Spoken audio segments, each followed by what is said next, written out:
여러분 안녕하세요. 파워포인트 MVP 문쌤 채널의 문쌤입니다. 파워포인트로 슬라이드를 편집하고 난 다음에 저장을 할 때 글꼴이 제대로 저장이 되지 않아서 곤란했던 적 한두 번쯤은 있었으리라 생각이 됩니다. 예를 들어서 화면에 보시는 것처럼 예쁜 글꼴을 활용을 해서 이러한 슬라이드를 만들었다고 가정을 해보겠습니다.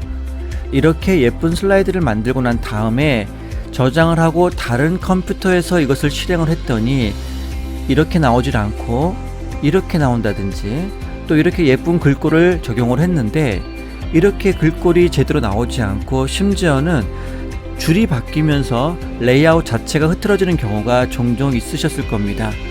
이것이 개인적인 파일이라면 그나마 괜찮지만 중요한 비즈니스 파일이었다라고 가정을 해본다면 이것은 여간 큰 문제가 아닐 수 없습니다. 그래서 준비했습니다. 저장을 할 때 글꼴을 그대로 유지할 수 있는 방법 3가지 오늘 여러분들께 알려드리도록 하겠습니다. 먼저 오늘 영상 시작하기 전에 구독과 좋아요, 알림 설정 잊지 마시고 그러면 오늘의 영상 시작하겠습니다. 여러분들이 정성스럽게 만드신 슬라이드 파일, 특히 폰트가 많은 영향을 미치는데요.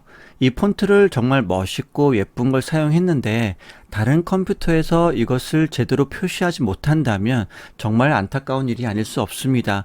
하지만 대부분의 파워포인트 파일은 학생들의 경우에는 학교에서 발표를 할 때 또는 직장인들은 집에서 만든 것을 직장 또는 거래처에서 발표를 할 때가 많이 있을 겁니다.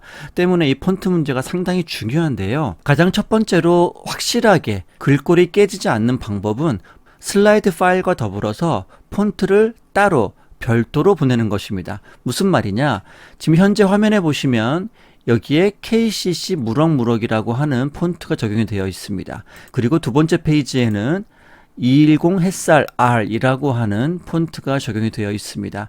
이것을 여러분들이 폰트를 저장해 놓으신 폴더로 가셔서 예를 들면 210 햇살, 저는 아까 R이었었죠. 이 해당되는 폰트만 따로 보내시거나 아니면 여러분들이 다운을 받으실 때는 보통 패키지 파일이나 압축 파일로 받으셨을 겁니다. 이 햇살이라고 하는 폰트 자체를 이메일에 첨부해서 보내는 거죠. 아니면 USB에 별도로 담는 겁니다. 자, 그럼 KCC라는 것도 마찬가지죠. 여기에 보시면 KCC 무럭무럭이 되어 있습니다. 아니면 KCC라고 하는 폰트 자체를 따로 저장을 해서 압축 파일로 같이 이메일로 전송하는 방법이 있습니다. 그러면 상대방이 이 파워포인트 파일을 실행하기 전에 함께 보낸 폰트를 설치를 먼저 하고 나서 이 파워포인트 파일을 열면 이렇게 여러분들이 만드신 것처럼 똑같은 폰트를 보실 수가 있습니다. 자, 그런데 여기에서 몇몇 분들은 폰트를 설치하는 과정 자체를 어려워하시는 분들도 계십니다. 그리고 바람직하진 않지만 여기에 뭐 3개, 4개 이상 설치가 되어 있다. 그것을 거래처나 또는 발주처에 이 폰트를 설치하고 보세요 라고 하는 것은 어떻게 보면 신뢰가 될 수도 있고 상당히 불편을 끼치는 일이 될 수도 있습니다. 학교에서 선생님한테 선생님 이거 설치해 주세요 라고 하는 것도 쉬운 일은 아니죠. 이렇게 폰트를 같이 보내는 방법은 신뢰가 될 수도 있기 때문에 여러분들이 잘 판단하셔서 결정하시기 바랍니다. 그렇다면 이렇게 굳이 폰트 파일을 따로 첨부하지 않고서도 글꼴을 저장할 수 있는 방법은 없느냐? 네, 있습니다. PPT를 다 만드시고 난 다음에 저장을 하시기 전에 파일 메뉴에 가보시면 맨 아래에 옵션이라는 단추가 있습니다. 얘를 클릭하시면 왼쪽에 여러 메뉴가 있는데 그 중에서 저장 단추를 눌러주시고요. 맨 아래에 보시면 파일에 글꼴 포함이라고 하는 메뉴가 있습니다. 여기서 이걸 눌러주시고요. 프레젠테이션에 사용되는 문자만 포함 또는 모든 문자 포함이라고 되어 있는데 모든 문자를 포함할 경우 여러분들 컴퓨터에 폰트가 많이 설치되어 있으면 그만큼 파일 용량이 커지겠죠. 그래서 프레젠테이션에 사용되는 문자만 포함을 선택하시는 게 좋습니다. 여기 보시면 모든 문자 포함 옆에 다른 사람이 편집할 경우 선택하라고 되어 있는데 실질적으로 이것을 선택을 해도 다른 사람이 편집할 수는 없습니다. 그래서 일단 프레젠테이션에 사용되는 문자만 포함해 체크 표시를 하시고 확인 단추를 눌러줍니다. 그리고 저장을 눌러줍니다. 그러면 상대방 컴퓨터에서 해당 파일을 실행을 하면 이러한 창이 뜨는데 여기에서 만약에 상대방이 읽기 전용으로 열기를 클릭하면 편집은 할 수 없고 볼 수는 있습니다. 그 글꼴 그대로. 상대방이 편집을 해야 되는 상황이다. 그러면 제한된 글꼴 제거를 눌러서 편집은 할 수 있지만 그 글꼴을 그대로 표시는 할 수 없다는 단점이 있습니다. 그리고 또 한 가지는 많은 분들이 이 기능을 사용을 해도 폰트가 제대로 보이지 않는다는 의견이 많이 나옵니다. 그래서 마지막으로 여러분들께 한 가지 방법을 알려드리겠습니다.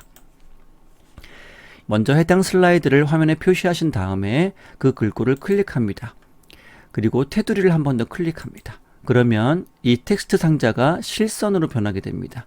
이 상태에서 컨트롤 X를 눌러서 잘라내게 해주시고요. 그 다음에 컨트롤 V를 눌러줍니다. 이 상태에서 텍스트 개체 틀 오른쪽 아래에 보시면 붙여넣기 옵션 단추가 나오는데 여기에서 첫 번째 거는 대상 테마 사용, 두 번째 거는 그림이라고 되어 있습니다. 자, 이 그림을 선택합니다. 자, 그러면 보시는 것처럼 이제 이 텍스트는 더 이상 텍스트가 아니라 보이는 거는 글자로 되어 있지만 실질적으로는 이미지로 저장이 된 겁니다. 그래서 지금 보시면 그림 도구 서식 탭에 나타났고요.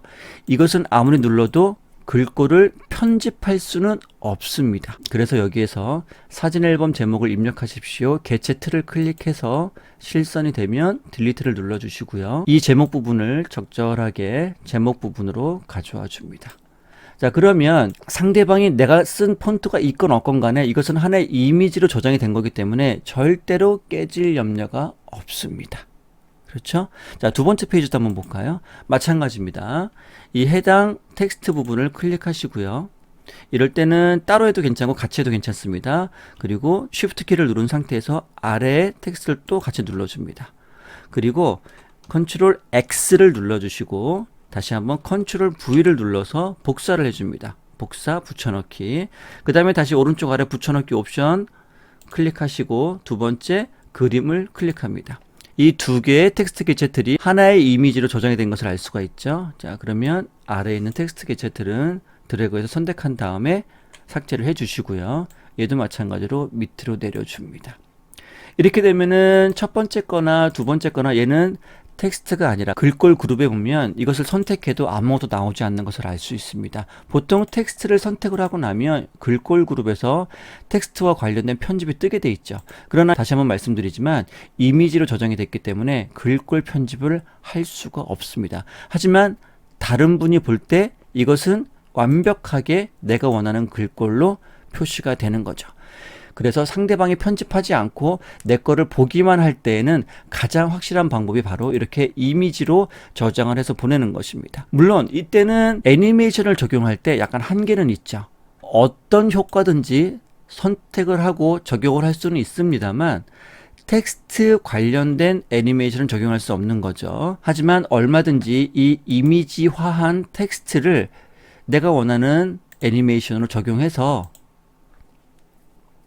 표시를 할 수는 있습니다. 지금 말씀드린 것처럼 텍스트를 이미지로 저장하는 방법 강력하게 추천을 드립니다. 물론 상대방이 편집도 해야 되고 완벽하게 보기 위해서라면 폰트를 같이 보내는 게 가장 좋긴 합니다. 하지만 상대방이 컴퓨터를 잘 모른다든지 아니면 선생님이라든지 거래처라든지 그렇게 부탁하기가 조금 곤란한 경우에는 이렇게 텍스트를 이미지로 보내면 완벽하게 상대방이 내가 표현하고자 하는 텍스트를 볼 수가 있습니다. 오늘 강의 여기까지입니다. 여러분 도움이 되셨나요? 도움이 되셨다면 구독과 좋아요, 알람 잊지 마시고 다음에 더 좋은 영상으로 여러분 찾아뵙겠습니다. 오늘도 좋은 하루 보내시고요. 다음 이 시간에 다시 만나 뵙겠습니다. 감사합니다.